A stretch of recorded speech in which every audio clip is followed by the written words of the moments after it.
With a post-Thanksgiving tournament looming, all the Minnesota Golden Gophers had to do was avoid a letdown against an unfamiliar opponent. Jordan Murphy made sure that didnt happen. Murphy had his fifth straight double-double with 20 points and 10 rebounds as No. 14 Minnesota defeated Alabama A&M 10,057 on Tuesday night. Just in college basketball, we've seen a lot of upsets, said Murphy, a junior forward and co-captain. Anybody can beat anybody on any given night, so we keep that in the back of our minds. Four others scored in double figures for the Gophers: 50. Devontae Fitzgerald had 13, Nate Mason scored 12, and Reggie Lynch and Jameer Harris each added 11. Minnesota coach Richard Pitino spread out the minutes, with his reserves on the court for nearly half of the game. "I wanted to get the bench guys some minutes," Pitino said. "Those were good minutes for them to play, not to mention we've got to travel Wednesday and we have to prepare for 2 games, so it was good to get rest for the starters as well."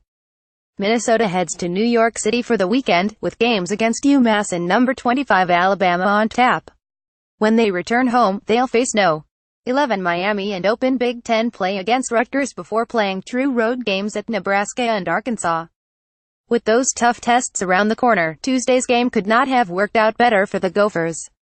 "Our starting 5 really has a good flow going out there, so it's really our job to come in and not have any downfalls and just weather the storm to give these guys the rest they need," said Fitzgerald, a reserve forward.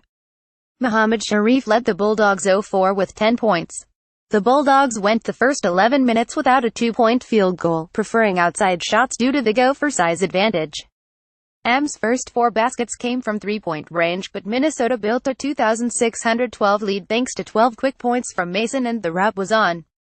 "I want our starters playing crisp minutes together, and I saw that," Pitino said. "I thought they were all really good."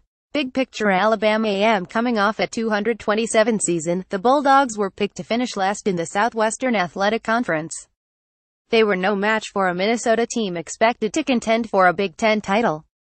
Minnesota: the Gophers got what they needed out of this game. Everyone stayed healthy, the reserves got extended playing time, and the starters weren't overtaxed with back-to-back games coming up this weekend.